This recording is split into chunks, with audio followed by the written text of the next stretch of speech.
Hello வாங்க, எப்படி இருக்கிறீங்க? நல்லா இருக்கிறீங்களா? இன்றைக்கி அஸ்வினி சீக்ரெட் சமையலில் சாயங்காலம் டீ டைமுக்கு நம்ம சூப்பரான ஒரு உருளைக்கிழங்கு போண்டா போட போகிறோங்க. பாருங்கள், நான் உருளைக்கிழங்கு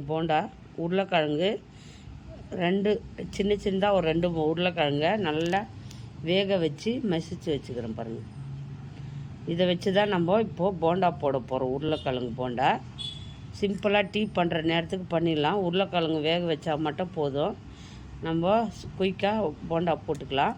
நான் உருளைக்கிழங்கு வேக வச்சுக்கிறேன். ரெண்டாவது பாருங்கள், வெங்காயம் கட் பண்ணி வச்சுக்கிறேன். கொத்தமல்லி, இஞ்சிங்க, வெங்காயமும் கொத்தமல்லியும் இஞ்சியும் கட் பண்ணி வச்சுக்கிறேன்.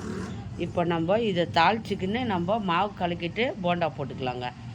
சரிங்களா? ஓகே. பாருங்கள், ஒரு கடாய் வச்சுக்கோங்க.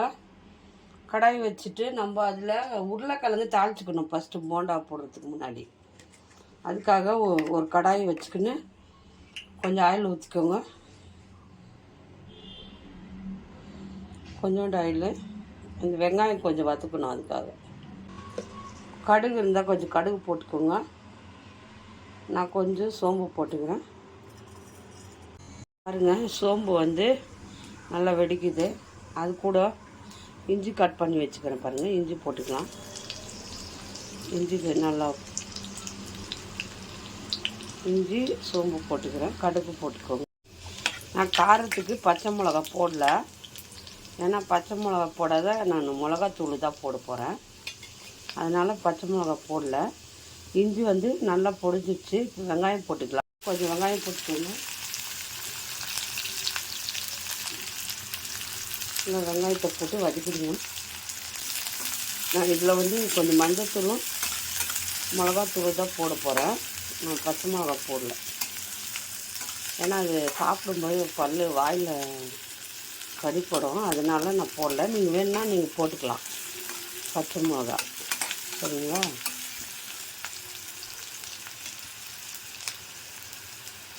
இது கூட பச்சை மிளகா பாருங்கள். வெங்காயம் ரொம்ப வதக்க வேண்டாம், கொஞ்சமாக வதக்கினா போதும். அப்போ தான் நல்லாயிருக்கும். ரொம்ப வதக்க வேணாம். இது கூட கொஞ்சம் மஞ்சத்தூள் போட்டுக்கோங்க. மஞ்சத்தூள் 1/4 ஸ்பூன். காரத்துக்கு எவ்வளோ வேணுமோ அவ்வளோ மிளகாத்தூள் போட்டுக்கோங்க. காரத்துக்கு மிளகாத்தூள் எவ்வளோ வேணுமோ அதை போட்டுக்கோங்க. சரிங்களா? நல்லா வதக்கிடுங்க. இது காரம் இருக்காது அவ்வளோவா. நான் காரத்துக்காக கொஞ்சம் தான் போட்டுக்கிறேன். இதில் கொஞ்சம் சால்ட்டு போட்டுக்கலாம்.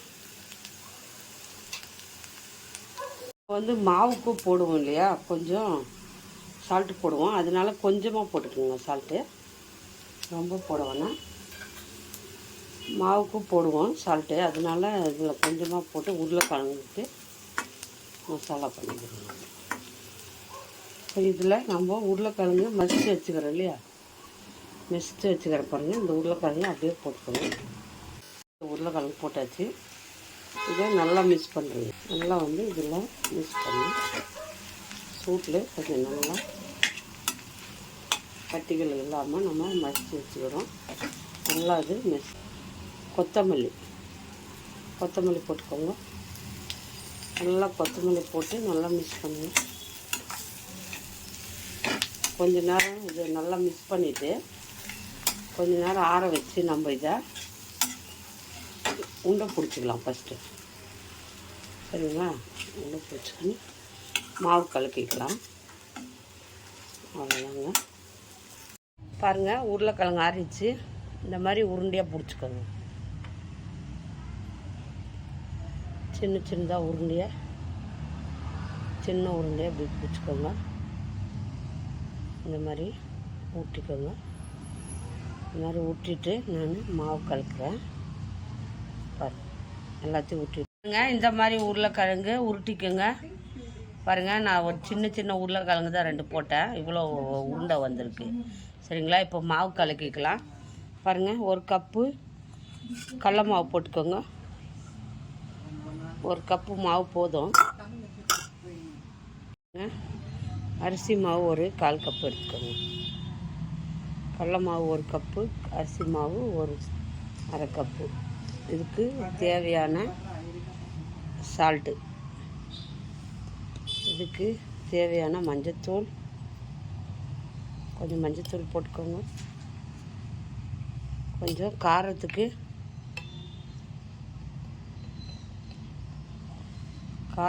கொஞ்சம் தனி மிளகாத்தூள், அது கூட கொஞ்சம் பெருங்காயம் போட்டுக்கோங்க. பெருங்காயம் கொஞ்சம் பெருங்காயம் போட்டுக்கோங்க.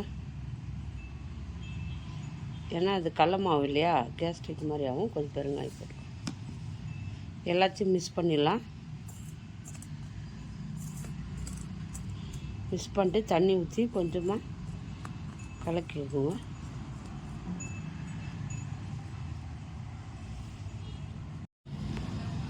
பாருங்கள், மாவு வந்து கரைச்சிட்டோம்.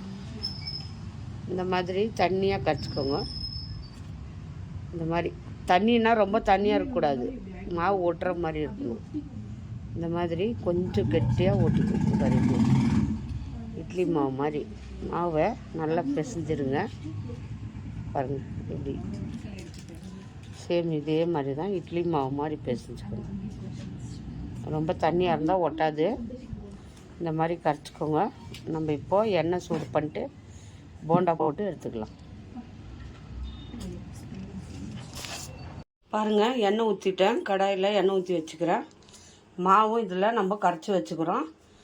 உருளைக்கிழங்க ஒன்று ஒன்றா இதில் போட்டுக்கலாம். பாருங்கள், மாவு வந்து ரொம்ப தண்ணி இருக்கக்கூடாது, கெட்டி இருக்கணும் கொஞ்சம். அப்போ தான் சாஃப்டாக வரும். நம்ம 4 நாளாக இதில் போட்டு பெரட்டி நம்ம இதில் போட்டுக்கலாம். மாவு வந்து தண்ணி சூடாகிச்ச பார்க்கலாம். எண்ணெய் சூடாகிச்ச பார்க்கலாம். சூடாகிடுச்சு.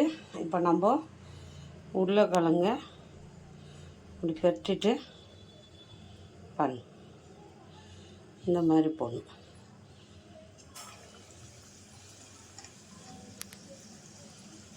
இந்த மாதிரி பெரட்டிட்டு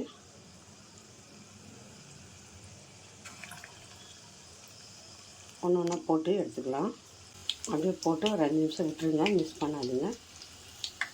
பாருங்கள், சூப்பரான உருளைக்கிழங்கு போண்டா ரெடி ஆயிடுச்சு. கூட வெங்காயம் தொட்டுக்கிறதுக்கு சட்னி தொட்டுக்கலாம். ஆலுகடை உருளைக்கிழங்கு போண்டாங்க. 2 உருளைக்கிழங்கு இருந்தால் போதும், இந்த போண்டா பண்ணிடலாம். சூப்பராக வந்திருக்கு பாருங்கள் எப்படி வந்துருக்குது பார்க்கலாமா? பாருங்கள், சூப்பராக வந்திருக்கு உருளைக்கிழங்கு போண்டா. உள்ள மசாலாவோட சூப்பராக வந்திருக்கு பாருங்கள். சூப்பராக வந்துட்டு டேஸ்டியாக இருக்கும் உருளைக்கிழங்கு போண்டா. எல்லோரும் விரும்பி சாப்பிடுவாங்க. வீட்டில் சாயங்காலம் டீ டைமுக்கு இந்த ஸ்நாக்ஸ் செய்யுங்க, விரும்பி சாப்பிடுங்க. யார் யாருக்கு உருளைக்கிழங்கு பிடிக்குமோ போண்டா லைக் பண்ணுங்கள், ஷேர் பண்ணுங்கள், கமெண்ட் பண்ணுங்கள். மறக்காத அஸ்வின் சீக்ரெட் சமையலை சர்ப்ரைஸ் பண்ணுங்கள். இன்னொரு டிஷ்ஷில் பார்ப்போம்.